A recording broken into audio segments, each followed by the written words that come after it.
Hey, everybody, and welcome to the very first episode of Ticking Treasures. Today, we're going to start where really everybody should start on the ST36.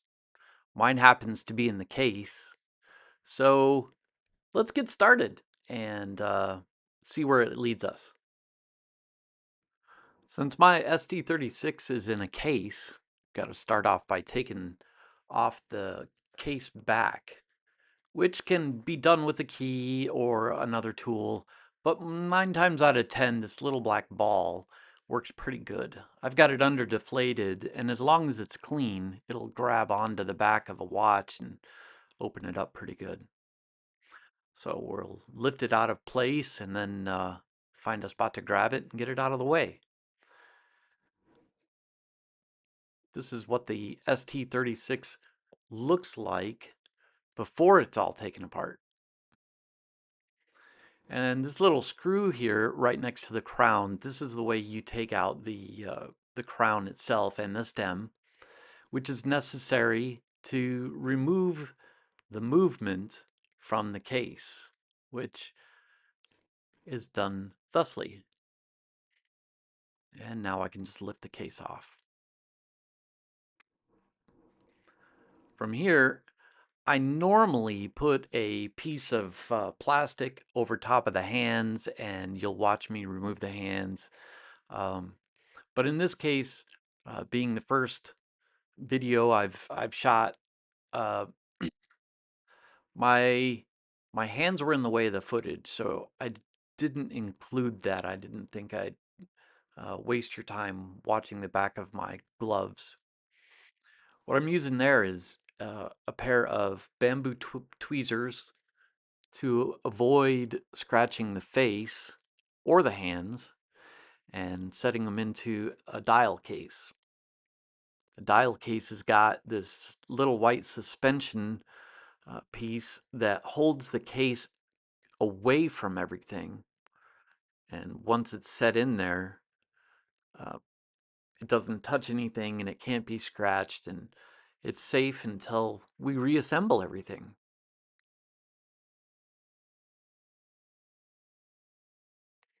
I don't always start on the dial side, but there's a couple of things that have to be taken care of. That dial spring that I just removed and the hour pinion we just moved up. Those two will just fall off. Now, in this case, the cannon pinion, which is about to be pulled off, that thing was tight, man. So I fought with it a little bit with tweezers and thought I'd just go ahead with the cannon pinion remover tool that a lot of people say you don't need, but I don't think I'd have gotten it off without it. And then we'll remove the cover and spring combination for the keyless works. The spring is a little bit like a lock for the stem and the crown. When you pull it out to set the time, um, it just uh, it just provides that little bump to know when you're winding the watch or you're setting the time. Now, once that's out, I'm going to address the yoke and the yoke spring. And everybody that's ever done this knows that that spring will jump and get lost in any crevice in your house. And it might not even be on the same floor. That thing will take off. So here you see me using a couple of tools. It looked pretty easy in this case because it was big. And then we'll go ahead and remove the yoke. And that will free up the keyless works, which will need to be removed so that we can clean them up real nice. And next are the intermediate wheels. A couple of those intermediate wheels were stuck on the setting lever spring, and I'll show you that in a second. On the back side, you'll find that little screw that I spoke of earlier to remove the stem and the crown. That also releases the setting lever, and that's what I'm doing here. This is often pinched under the barrel bridge, and there it is. It just fell out. So we'll put that aside. And next, we'll go to the balance. So I like to take the balance out just as soon as I can, um, because of how absolutely delicate it can be. The hairspring is terribly delicate. And as I remove the balance complete, you'll see that hairspring being worked out just a little bit. Now from here, we've got to go to the pallet fork. The pallet fork is responsible for spinning that little wheel in the balance. And I found that a lot of the screws in this movement were really, really tight. So if you see me wiggling on the top of screws, that'd be why. I tried to cut out a bunch of my struggles. But you can also see that maybe I've had a little bit too much tea this day because I've got a little bit of the shakes. But nothing that I can't deal with, and hopefully nothing that isn't terrible to watch. So we'll take the screws out of the pallet fork bridge, which in this case is a big loop. Makes it easy to grab, unlike some of the other bridges. So we'll just pick that up and put it aside. Check the bottom for anything sticky or gooey. And then the pallet fork. Seeing that extra power in the movement is a little bit telling that shouldn't be there. And from here, we're going to remove the escape wheel bridge. Just a piece of trivia. Um, a bridge that only has one side is often referred to as a cock, but to avoid repeating that word, I'm just going to call it a bridge. So, once we get the screw out, there's usually a little slot in the side of every bridge to kind of pry it off and loosen it up without damaging what's under it. And that's what I'm doing here. And I think you'll see me do this on all of the bridges. So we'll set that aside and pick up the escape wheel. And there it is. So after removing the escapement and the escape wheel, we've got to remove the main bridge. And I cannot get over how tight these screws are. Um, so I'm loosening them a little bit, listening for a little click to tell me that they're above the, gosh, that one was tight, above the threads. So I can just grab the screws with the tweezers and set them aside. And then just like all the other bridges, we'll put the tweezers down and grab a screwdriver uh, and look for that little pry spot and pop up that bridge. Now in this case it was pretty loose. So we'll remove that and then grab the fourth wheel, which in this watch is the wheel that will show you the seconds, and the third wheel. And the second wheel is going to stay put. Now you'll notice on the crown wheel that that screw is reverse threaded, so I'm turning it to the right to loosen it. And we'll get that loosened and then go the other way for the ratchet wheel. Put some pressure on it so I'm not just spinning the barrel. So when you put the pressure on it, it kind of keeps the click, which is the thing that's closest to my finger there, from having to hold the weight of the screw as you're unscrewing it. Now, normally these things are really delicate. I'm not really sure how or why this particular movement is so tight. But it looks like I'm really wrenching on it. And some of it is because of the unnatural ways that I'm holding the movement so that I can stay clear of the camera, which I've done in some spots and in other spots I've not. Um, but as you'll see when I remove this barrel bridge, it is so tight. It looks like I'm really wrenching on it, but most most watch movements just aren't that tight, and they're a lot more fragile. So I'm really struggling here. Um, not, I mean, it's not like, you can't get it out, but you don't want to slide off the screw or strip the screw, and those are the wings that I was talking about that traps that second wheel.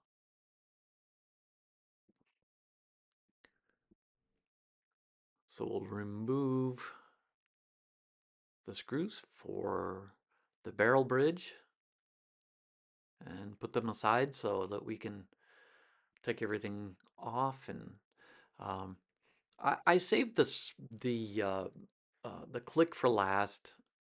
I don't know that that's wise. I feel like the click maybe should have been removed first, but it is what it is, and it didn't hurt anything. Um, but you'll see that was why I put my finger on the ratchet wheel. So we finally get to take out that second wheel, and it's got to be lifted straight up because of the length of the pivot, and then we'll remove the barrel. That's where the mainspring lives. And here we have all the parts sitting in a tray.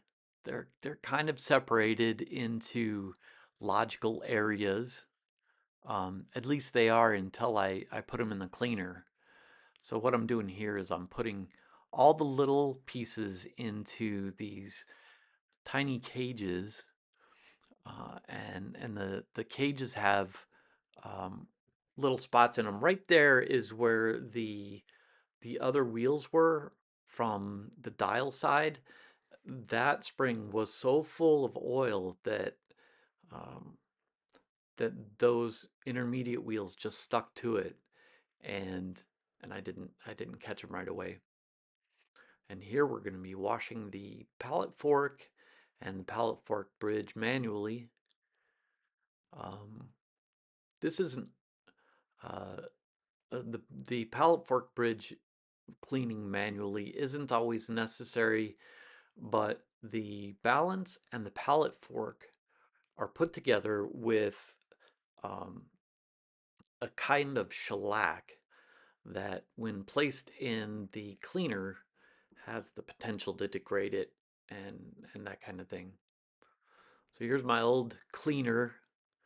Um, I don't have any idea how old this is, but its age is old. So after the first bath in an ammonia cleaner, we've got the first of two rinses, and we'll get that going. Go on. There we go. And now we've got a bunch of clean parts. And it looks like a lot, but it's really not, and it's all very logical once you've done it a couple of times. Okay, from here we're going to start off by putting some lubrication where the barrel goes, which again is the housing for the mainspring. And in this case, I felt like I got a little much, and believe it or not, in a watch movement, it's better to have too little than too much. Um, so here we'll lubricate the second wheel before it goes in. But yeah, so the lubrication in a watch, if you get too much of it, it kind of attracts dirt, and that turns into an abrasive, and it slows down the works. and uh, keeps the watch from running well, but it also causes damage. Here's that screw that attaches the setting lever. That actually goes under the barrel bridge on most watches, and yeah, a little clumsy there, but um, that goes under the barrel bridge on most watches. So you've got to put that in, and I wanted it to have a little bit of lubrication so you can spin it, and we'll drop the barrel bridge in place, and that one's probably one of the easier ones. And we'll put a little um, lubrication where the crown wheel goes, and get that washer in there. Not all movements have that washer, but this particular one does. And I don't know, I felt the need to put just a little more lubrication on the washer, and just a touch. There's those oilers, they're just a brass stick, and you dip them into oil, and the viscosity of the oil just kind of grabs onto that stick. So it's not even a whole drip of oil, it's just a tiny, tiny touch of oil. And we'll get that crown wheel screwed in. Again, the reminder that this wheel almost always is reverse threaded. So we'll get that tightened down, and you'll get to watch me fight with the balance of that a little bit. But it is uh, tightened to the left. And next, after the bridge is put on, there's another metal on metal spot. And so I want to put just a touch of lubrication in that spot as well. The the first time you saw me put the oiler up close to it, I decided there was too much oil on it, so I backed it up and adjusted, reset. So we'll put the ratchet wheel on, and the ratchet wheel goes onto a square peg on the barrel, and so it's got to be twisted to snap down into that spot. And I don't normally use my finger to do that, but this particular movement is big enough that um, the tool and my finger work together pretty well, and we got it all set. So we got to snug that down, and of course that's threaded correctly, like uh, any other screw. And again, you've got to hold it. Without the click, you'll just spin the barrel. And so we've got to get the screws back into the main, or excuse me, back into the barrel bridge. And I think you'll see that I don't tighten them anywhere near as tight as they were when they came out. They've got to be snug, you know. Um, I like to um, I like to get them down to a reasonable spot, and then go back and snug them down, just maybe an eighth of a turn. You'll see it right there. And then do it again over here.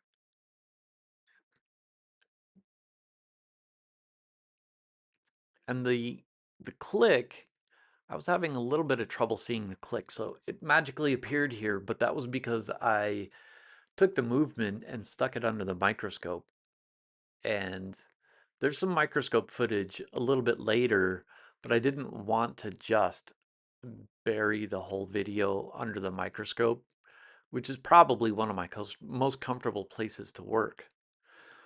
But there's the third wheel and the fourth wheel. The fourth wheel, again, has got a really long pivot that goes all the way through. And that is where we'll put um, the seconds hand on this movement. It's not in the center. as it would be with a lot of other movements that are made today. So we'll kind of tap that down. Again, the delicate nature of these wheels cannot be overstated. So once they're in place, we've got to put this the main bridge back on. Now, this bridge, um, I got lucky. A lot of times when I put the main bridge back on, I will grab it and go under the microscope with it to check the pivots, and the pivots are like the axles, and they've got to go into each of those little jewels. So not only does the bridge have to be in the right spot, which is what I'm fooling with here, but each of those little tiny axles or pins, they've got to stick through those jewels. And those jewels are made of synthetic rubies, by the way. And they provide a super, super slick surface to remove uh, any uh, any drag while the watch is running. But ultimately, I ended up getting pretty lucky, and the bridge kind of dropped into place, and I didn't have to stick it under the microscope. The flat tool that I'm kind of pressing on the bridge with, that prevents the bridge from popping up. So it's really easy. At this point, I'm just checking the wheels, and I'm not seeing movement. I must be seeing movement. There we go. There we go. Um, it is super easy when you're screwing down these bridges uh, to make the bridge jump a little bit, and that is just enough to get the uh, the pivots out of the jewels.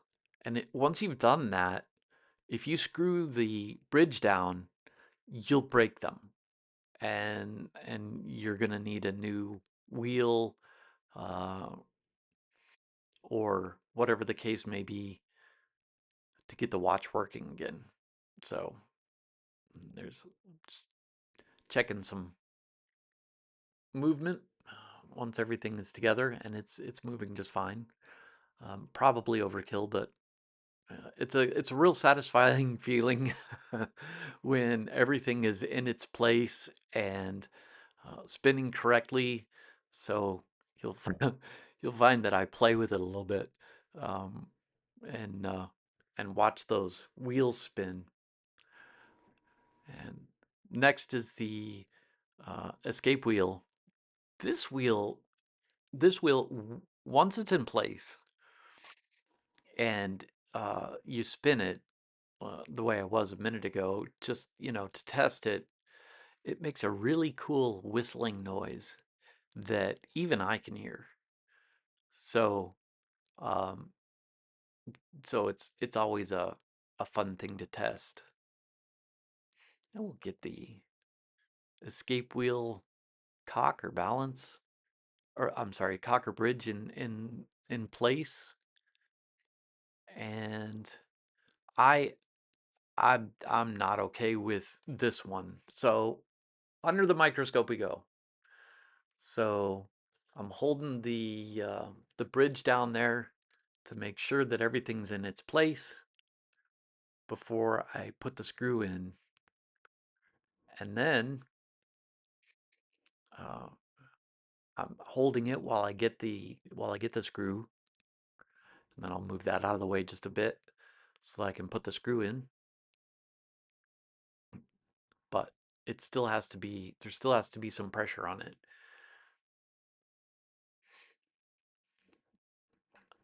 The main bridge is a little less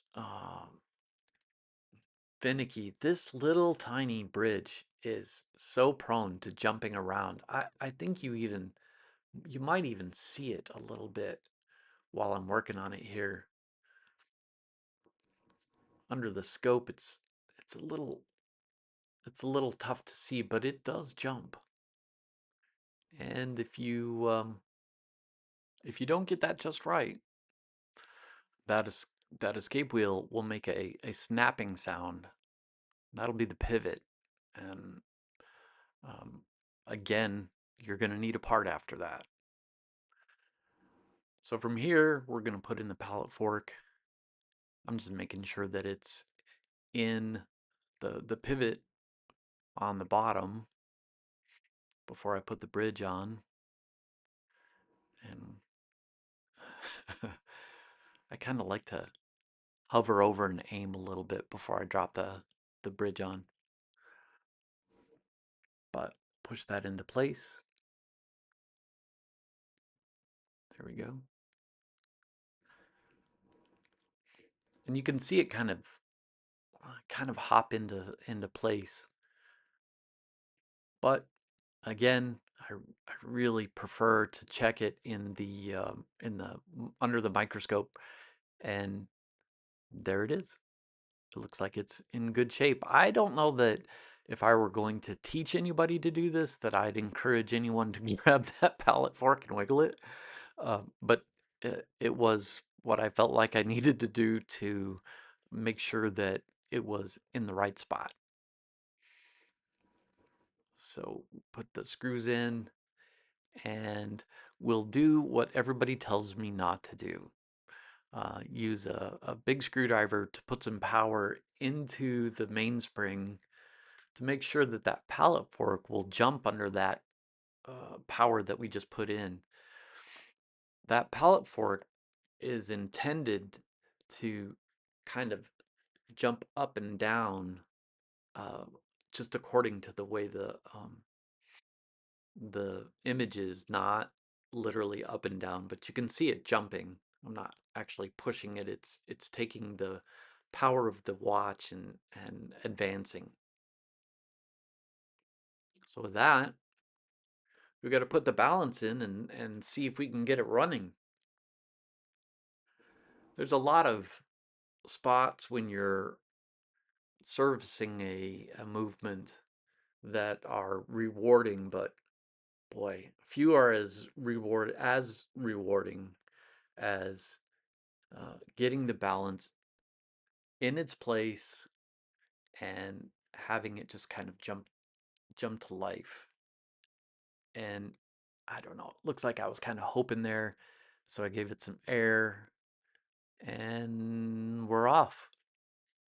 Now, the amplitude is obviously low here, but it does start to speed up. I'm not sure if it wasn't in the pivot at first, um, but as I press down the balance cock, I'm able to get it to pick up a little bit.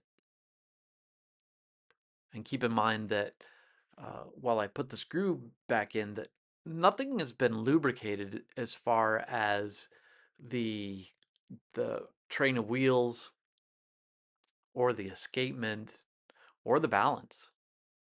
So we'll get to that in a little bit. But the overall performance of the movement at this point is not really indicative of what it will be once it's actually running. Here I like to be careful because again, I don't want to hurt the balance. So I kind of screw it tighter very slowly and keep an eye on the balance wheel. If the balance wheel stops, there's a problem. So here we've got a really, really shabby look at the time grapher, and um, what you're seeing here is a good beat error. It's below, I want to say it's below 0.3. The amplitude is up in the 260s, and the time looked like it was like +3, +5, something like that. And that's before lubrication. So um, so we gotta take care of that next. And since the barrel bridge has already been lubricated, we'll start with the second wheel. And for the slower moving wheels, And for the slower moving wheels, I like to use 9104, which is intended for higher load, slower movements. And I must have been unhappy with the amount of oil that I had there for that second wheel the first time.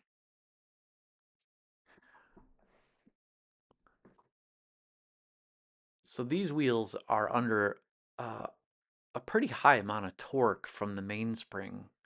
And as you can clearly see, they don't move very fast. So 9104 is the ideal oil for this. And once again, a piece of Rodico. That's what that chewing gum looking stuff is. It's not chewing gum. And then for the faster, uh, higher speed, higher moving wheels, like it's a 9010.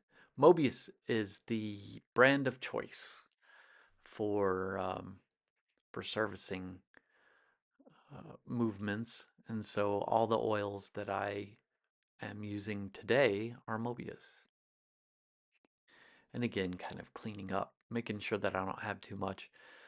If you get too much oil, that'll run down the pivot and into the works of the watch, and again, it'll be abrasive and problematic.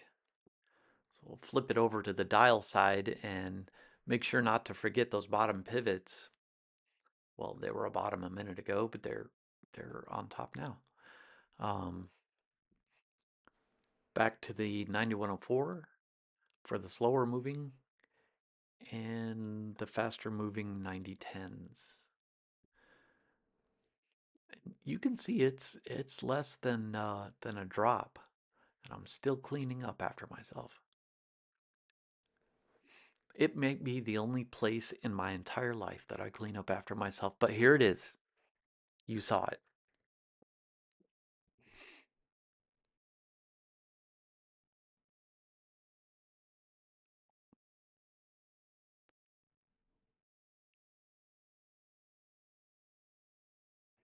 All right, now for the balance, we've got to remove the balance jewel in order to clean it, and it's held down by that little spring. It's often referred to as an Inca block, but that little spring will gently hold the jewel down, but also provide enough cushion so that if the movement is dropped or the watch is dropped, that that jewel doesn't crack or break. And with the help of a little bit of Rodico, um, I just smush it on there and it sticks to the Rodico, and then I can take it out and get it into the cleaner. Now in this case, I'm using a cleaner that I think a lot of people use, and it's called One Dip, and uh, the uh, the little piece of wood there is called pegwood, and the in, the intention there is just to make sure that the pivot hole is nice and clean.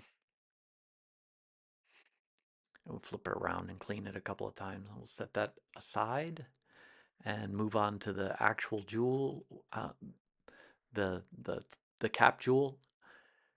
And here, I kind of scrub it just a little bit while it's in the one dip, and that makes it easier to replace the oil or whatever is needed once it's out of the one dip and it's ready to be oiled. And here they are out of the cleaning solution, the one dip, and I'll just hold that cap jewel down, and we want just a tiny bit of 9010 on that cap jewel. We're looking for about 30%, which is pretty tough to do. I don't know. I think I got it though.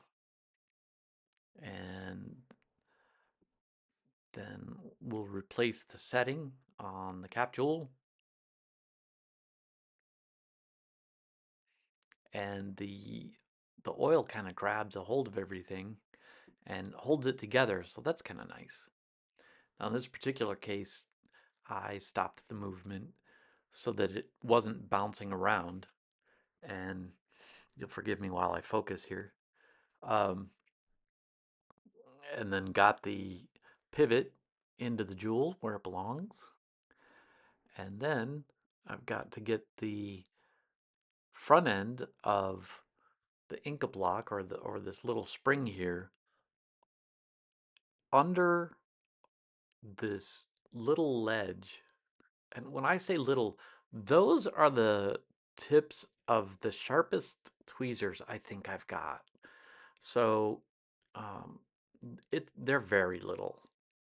They're extremely little, extremely small, and delicate to work with, which is funny because I'm not really having too much trouble here.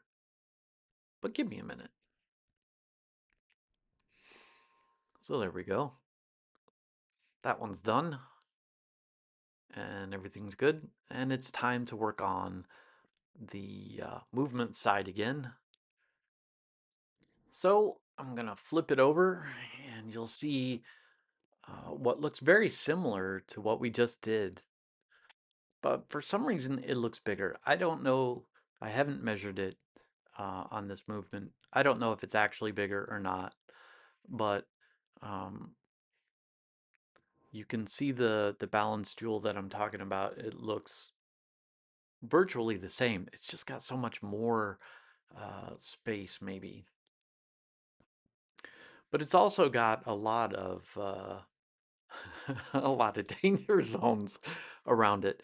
So you can see the hairspring there bouncing back and forth, and if any of this drops into the hairspring, you have a chance of bending it.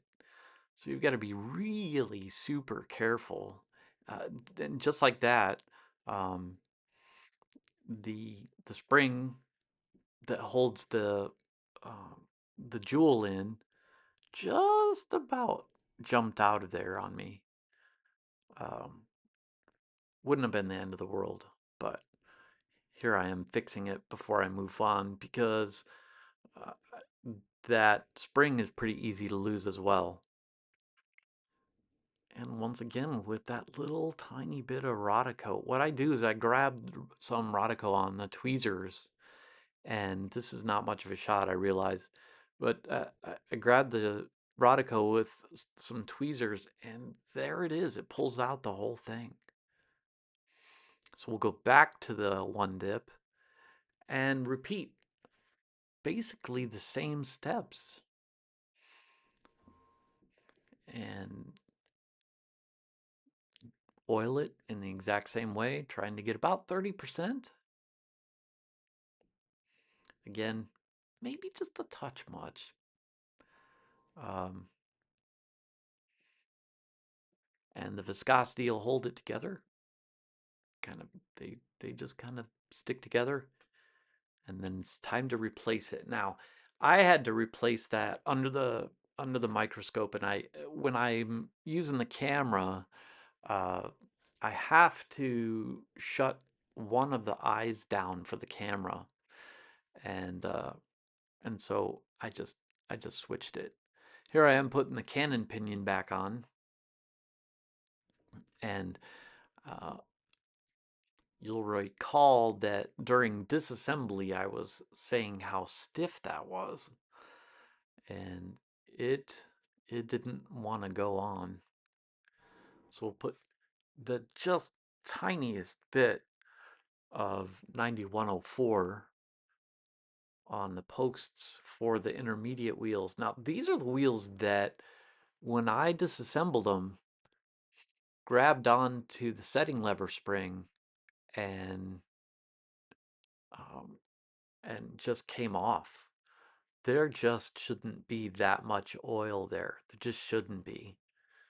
So, um, I mean, unless somebody else knows better than I do, which is entirely possible, feel free to leave a comment uh, down below. But it just it just seemed like it was excessive oil. Now, one of the intermediate springs um, kind of meshes with the keyless works.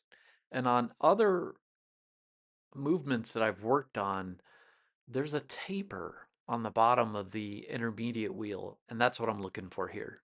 I'm making absolutely sure that I'm not uh, putting the wrong intermediate wheel into the wrong spot.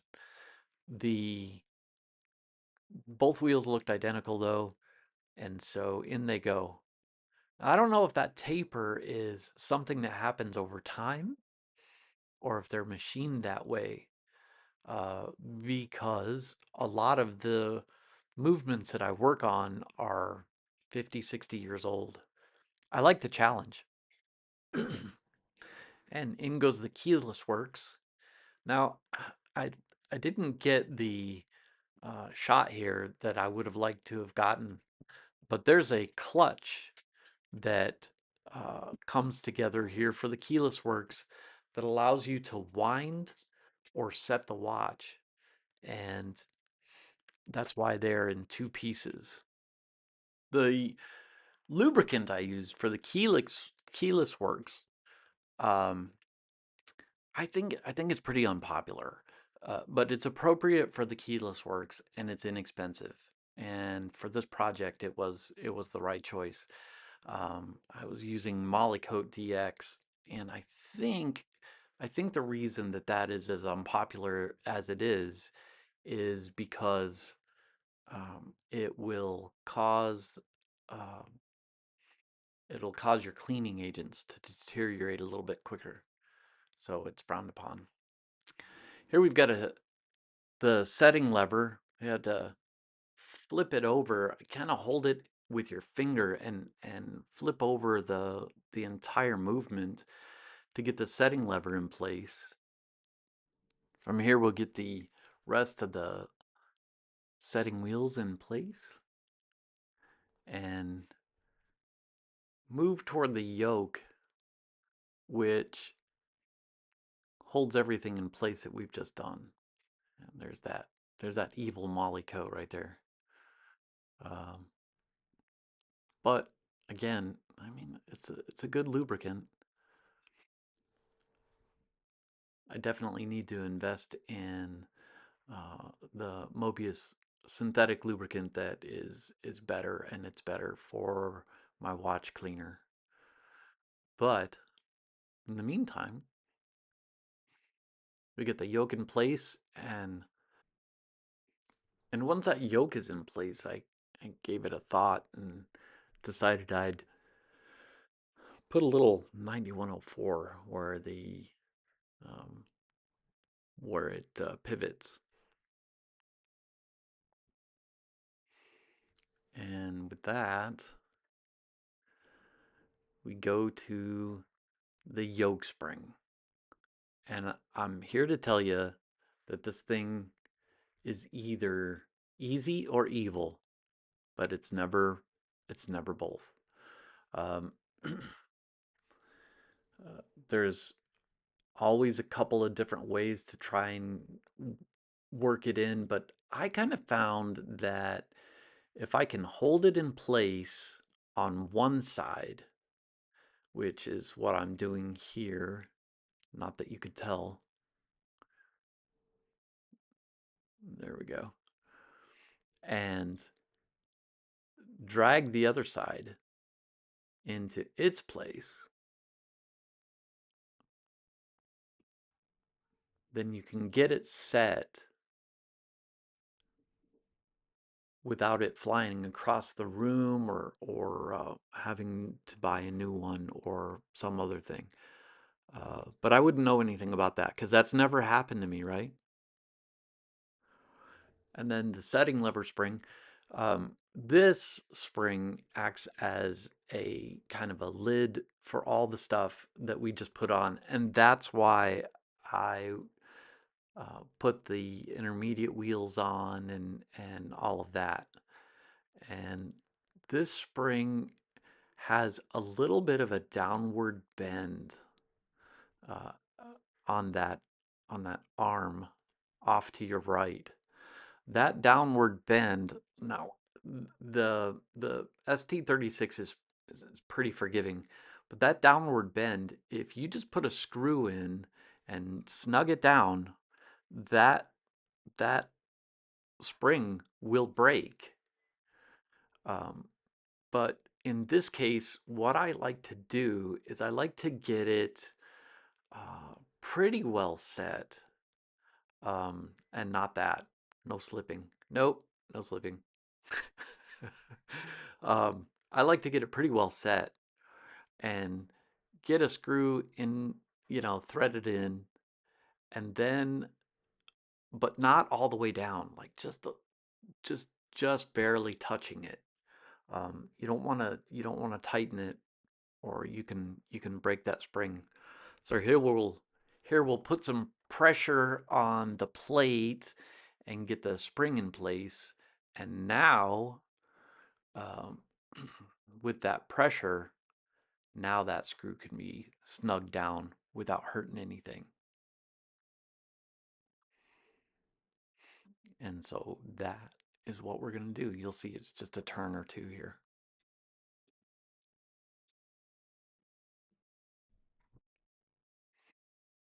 And we'll check it. And at this time, I don't have any real lubricant on that setting lever spring. So I'll put just a little more of the Molykote DX. And when I say just a little bit, I still overdo it and I have to clean it up.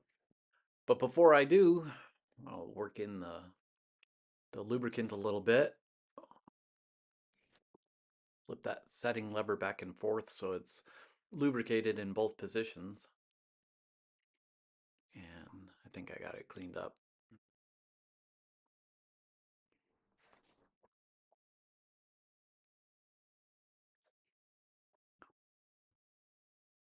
Here I've got uh, the hour wheel.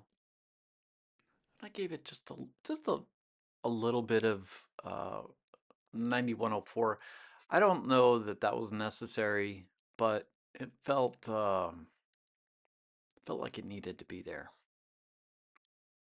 So that's the dial spring. What that does is it keeps the dial and the hour wheel from kind of binding together and causing a slowdown or a stop of the movement.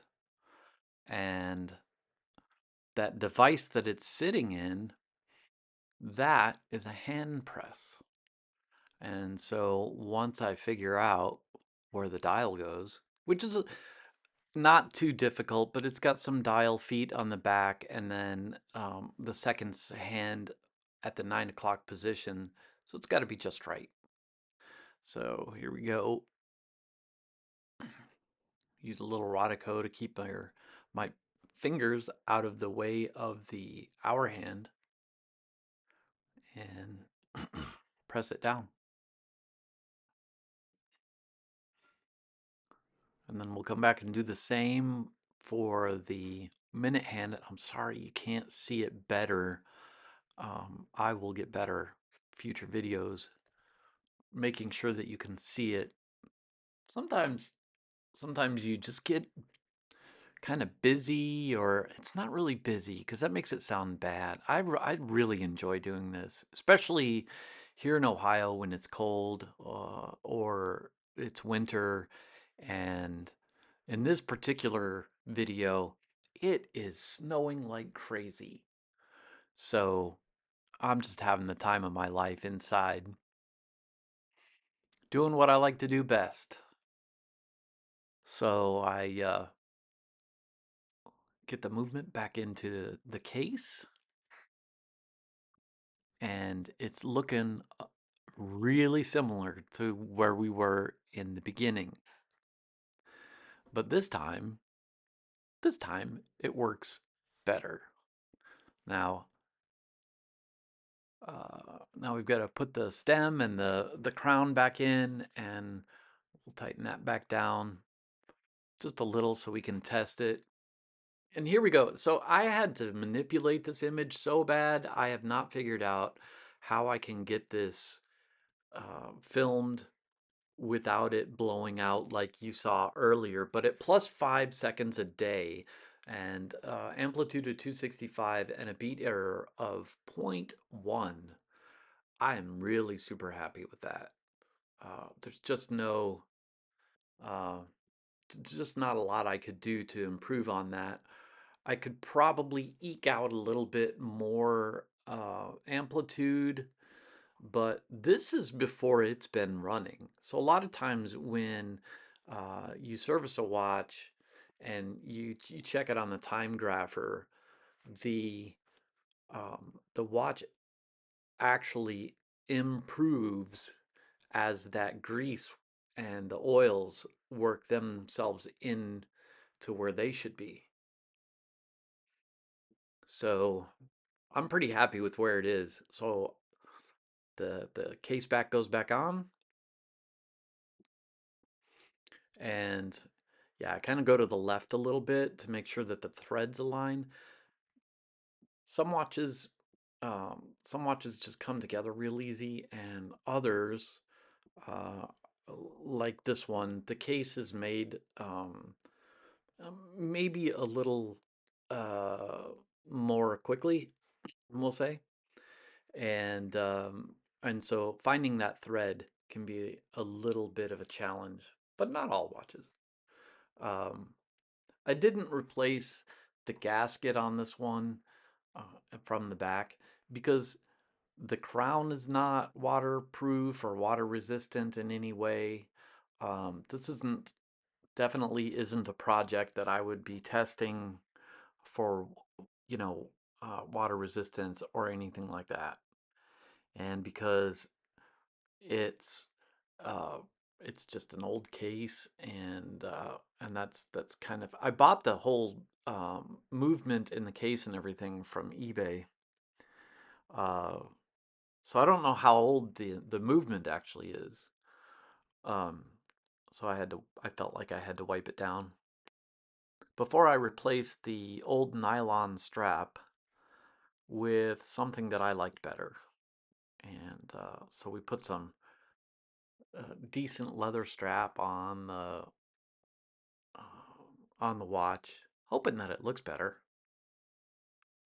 And I'll let you be the judge. So there you have it. And we'll straighten it out just a little bit for you to look at. And there it is, all done. A complete service.